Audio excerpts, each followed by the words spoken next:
It's the Happy Families podcast. It's the podcast for the time-poor parent who just wants answers now. I was almost passed out on the bed. I don't know what you were doing. You were in another room. It's called washing, just in case you were wondering. I don't know what you were doing. You know how the laundry fairy just happens to have everything clean and folded and pressed in your cupboard. And now here's the stars of our show, my mum and dad. Okay, so I don't know if I want to do this podcast today. I'm just going to come out and say it. Hello, this is Dr. Justin Coulson, the founder of happyfamilies.com.au and the parenting expert on Channel 9's Parental Guidance, the hit TV show all about parenting styles and what makes families happy. I'm here with Kylie, my wife and mum to our 6 children. Sometimes I feel like your mum. I'm so sorry. I can't believe I said that. It's Friday. And I don't know about you, but I'm kind of glad that it's Friday. I feel like there's a lot going on. I'm trying to finish an entire book this month, and it's a big, big task, and I'm feeling weighed down. Okay, I'm feeling a little heavy. What's been the highlight of your week before we kick into our episode proper? Well, probably I wouldn't say the word highlight. I wouldn't use highlight to describe it, but we've made no secret about the fact that last year school refusal was high. Yeah, had a couple of kids that just didn't want to be there. High on our list. And this year we have had, for all intents and purposes, a fantastic start to the year. Yeah. I knew that we were in honeymoon mode and I knew that it wouldn't last forever, but I was reveling in every single day we got out the door without any hassles. Sure. But the other day... So we're at the end of week 3 now. Nice. Yes, yeah. We've done 2 full weeks and we kind of got halfway through this week and Miss M decided she didn't want to go to school. Right. And so was this one of the mornings where I was in the office early? I've been in the office at like 6:30, 6:15 every morning this week. Yeah, so she was a little bit sniffly on day 1 of week 3 and I kept her home just to see, but it was very obvious as the day progressed that she was completely fine and she obviously picked up as the day went on. Yeah. But then the next day it just kind of got a little bit harder until day 3. Right. She upped the ante big time. She's walking towards me. I'm in the kitchen and I've taken a double take because she looks like death warmed up. She has got the biggest black rings under her eyes that I've ever seen. Right. I was like, holy smokes, what is going on? Like I would have sworn she was on death's bed. She looked so bad. Right. It's like, this doesn't make sense. And then it kind of just twigged and I said, Emily, have you been playing with your sister's makeup? Well, she couldn't keep the smile off her face, but she was adamant that she hadn't touched it. I don't know what she's watched, but she has this makeup thing down pat. I'm talking the smudge and everything. You couldn't actually tell it was makeup. She had done such a brilliant job at making herself look incredibly sick, so she couldn't go to school. Is that right? So she's pulled the makeup out and made herself look like she's... I wish I had taken a photo of it because honestly, it was so believable. Wow. Okay. Needless to say, she did go to school that day. Good. Well... After she'd washed her face because I didn't want the teachers freaking out. So the purpose of our Friday podcast is just to reflect on the week that was... I guess share some fun stories, but mainly to work out how we can do better tomorrow. Every Friday, our episode is focused on doing better tomorrow. It's called I'll Do Better Tomorrow for that purpose. Is that your I'll Do Better Tomorrow then, or is that just a fun story? No, just an anecdote from the week. All right. Well, do you want to go first or do you want me to? Is your one uplifting or is it not so uplifting? Oh, I don't know what you'd call this one. Well, mine's miserable, so... I'm going to go first. Okay, all right. Okay, because hopefully you'll have us finishing on a positive. Oh, you know what? I've got a positive spin for it. But I don't know what's happened. We've kicked off the year and I'm exhausted. Like normally I'm used to being tired because I get up early, I go for my bike rides or whatever, but I haven't been riding my bike. I've been spending time running with the kids and that's sort of, I mean, there's momentum there and it's happening and the kids are doing it, but I'm not loving it and I'm missing exercise, but I feel like I'm tireder as somebody who's not exercising than I used to be when I was exercising. I mean, I don't know, it's messing me up a little bit. But not only am I tired, this is a really hard thing for me to say, but I've had a week where the kids have been fine. There hasn't been any problems. There's been nothing major going on. I'm just tired of being a parent. I don't know if I can say that out loud. I don't know if it's acceptable to say that, especially somebody in my position, but I kind of just don't want to parent anymore. I would like the kids to look after themselves. I would like to not have to think about them, run them around, do things for them. I think I'm kind You're of saying, finally catching up. I've experienced this feeling multiple times. I don't know if I've ever really truly been here before in my entire life. I love being a parent normally. And maybe that's because I haven't had to fully do it all the time. But even now, I'm not fully doing it. I'm just kind of tired of it. And it's not that I want to be selfish. I feel like I just have so much to do. And so at the start of the week, on Monday, we had Emily, who you thought was sick, but who definitely wasn't.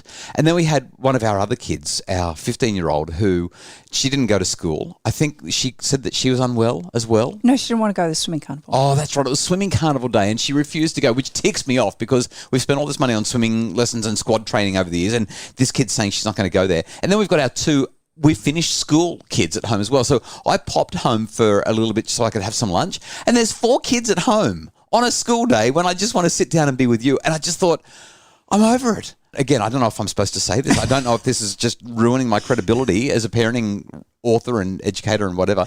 But I just feel like I'm so done with parenting. Now, I know I'm truly not. But at the moment, I just, does that make sense? So the reality is right now we're kind of stuck in a little bit of a holding pattern. We've got a child that has finished high school and is about to start university but has no idea what life's going to look like in a month's time. Yeah, and she's just mooching at the Coulson motel. And we've got another kid who's about to leave to go to England in a couple of weeks, and she's again just kind of stuck in this limbo where there's not much to do. Just waiting. Everybody else is working and Yep. she's at home, and so she's kind of just taking up space. And then you've got 3 little kids who are kind of waiting for all of this change, anticipating it. There's anxiety around what it will look like too. Maybe that's it. Maybe it's just the holding pattern that's driving me bonkers. But I guess to put a positive spin on it, because this is about doing better tomorrow, I had an experience a couple of nights this week. It started on Tuesday night. I was almost passed out on the bed. I don't know what you were doing. You were in another room. I'd said kind of a semi... It's called washing, just in case you were wondering. I don't know what you were doing. Got no idea. You were just somewhere playing with clothing. You know how the laundry fairy just happens to have everything clean and folded, pressed in your cupboard. If I wasn't looking bad by saying I don't want to parent anymore, you just made me look really bad. Yeah. So anyway, I'm laying on the bed thinking, I don't think I can keep my eyes open. And it's only 7:30 at night. I'm just a potato. And Emily came in and she said she was really tired as well, this little cute 8-year-old. And she laid across my chest and just hugged me. Said, I love you, Dad. I'm really tired. Can I lay with you? And I was like, oh, this is the kind of parenting I'm ready for. This is parenting where I get to close my eyes and just fall asleep. Just hold this kiddo. But we've been reading a book, like one chapter a week. I'm so bad at it. But I said, what about if we read some of Levin Thumps and the Gateway to Foo? And she says, yes, jumps up, eyes bright, looking at me. I'm like, okay. So the chapter is like 12 pages long. And how many times did you fall asleep? 3. She had to wake me up 3 times. I'm reading. I'm saying words, but I'm actually asleep. But here's the thing, and this is the beautiful part about it. I'm saying that I don't want to parent anymore, but actively parenting rather than passively being frustrated because the kids are around. Oh, it felt so good. It felt so good to lay there and cuddle and snuggle, and it felt so good to read to her, and it felt so good to fall asleep as well. But it kind of, I guess it's that reminder, isn't it? And to wake up and have your clothes ready to go. I certainly appreciate that all the time. There was just I guess it's from an I'll Do Better Tomorrow point of view, a great reminder a few times this week, whether it's been taking the kids down to the beach for a surf or reading stories at night time or going for that run in the morning, even though they're a little bit whingy and whiny and don't want to do it. They're the moments that have been really worth it. They're the moments that have been good. And I guess it just goes back to that whole thing. We say we want me time, but the joy is really in the we time. The we time. So maybe my I'll Do Better Tomorrow is this weekend and next week I need to focus more on we time and be an active, intentional contributor to it. There's that question that I ask parents all the time. 20 years from now, when you're sitting around the barbecue or the dining table talking to the kids about what it was like to be raised by you, what do you want them to say? Oh yeah, Dad was always so busy. He was pretty focused on his own thing. Or Dad was always there to read a story or go for a run or go for a surf or play in the backyard or jump on the trampoline. And this conversation I feel like I'm doing a 180 already. I'll see how I feel tonight, but I feel like I'm doing a 180 right now.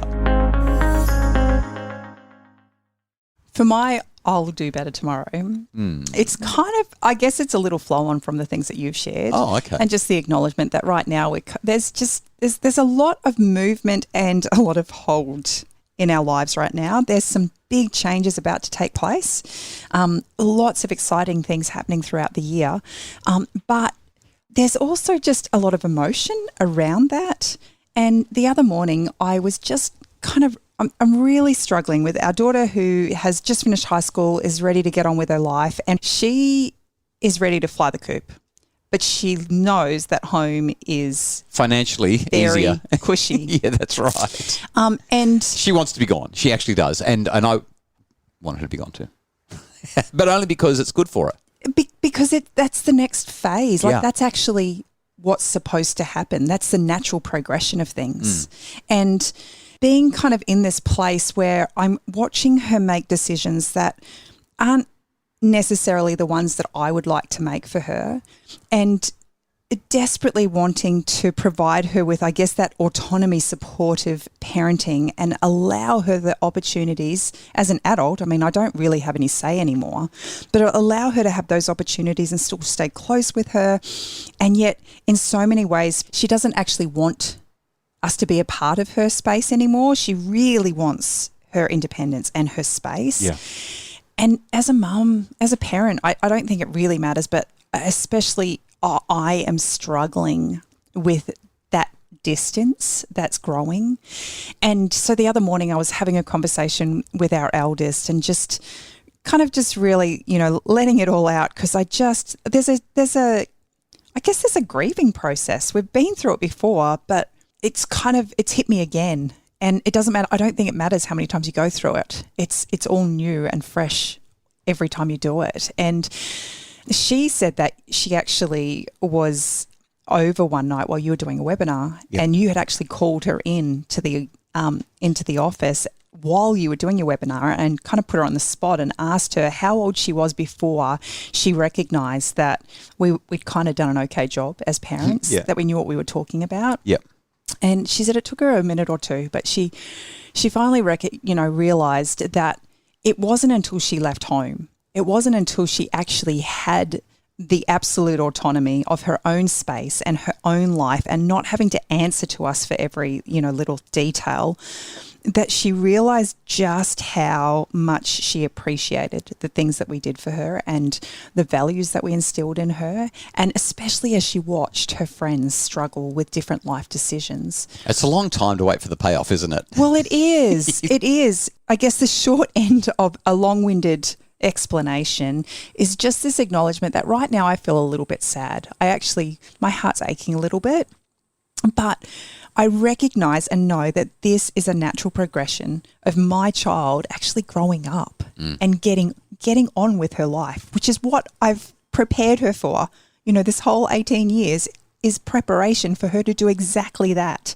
And at some point in time, hopefully it won't be too long, but at some point in time, she will come to recognise and understand just how much she's loved and how much we've done to support her in helping her to achieve the things that she wants to do.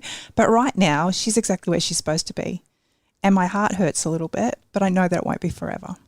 In the end of my Misconnection book, in fact, at the start of the Misconnection book, I quote this line from Mary Poppins about kids, this thing that they've got to do the next bit on their own.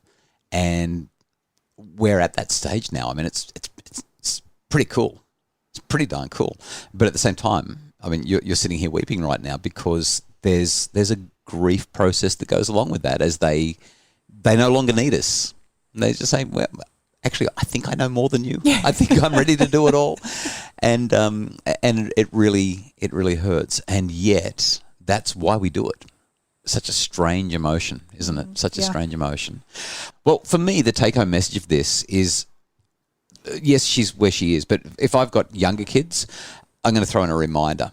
I think you've got 938 weekends from the time they're born to the time they're 18. 938 Saturdays where you can go down to the beach or go for a ride.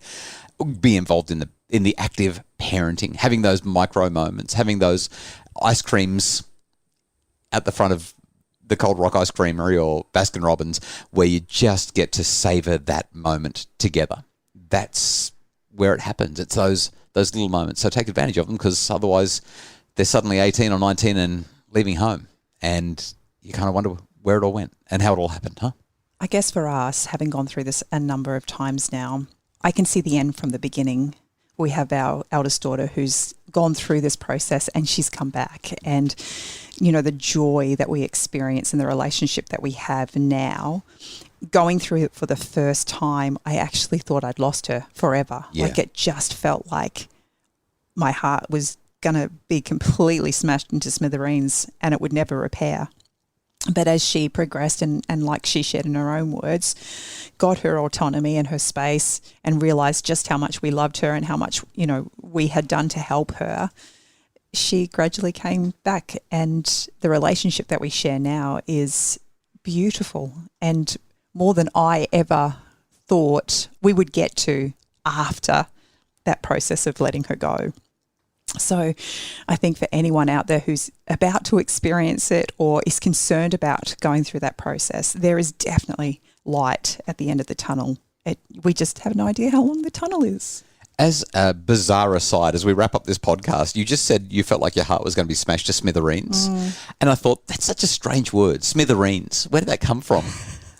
Well, it turns out that smithereens first appeared in English in 1829 as smithereens, and is likely derived from the Irish word smitterin or smitterini, meaning fragment, to be smashed or blasted into tiny fragmentary pieces. Not that we want our hearts to be smashed into smithereens, but as a parent, it's almost guaranteed. Hey, we hope that you've...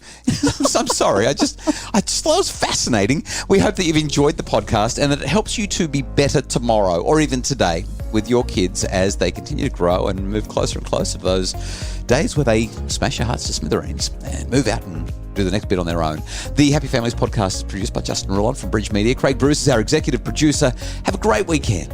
Please, if you're enjoying the podcast, jump onto Apple Podcasts and leave us a 5-star rating and a review. We love those reviews. They help people to find the podcast. Apparently, through the black magic of the interwebs, it makes the podcast more visible. Happyfamilies.com.au if you'd like more info about making your family happier. Thanks for listening.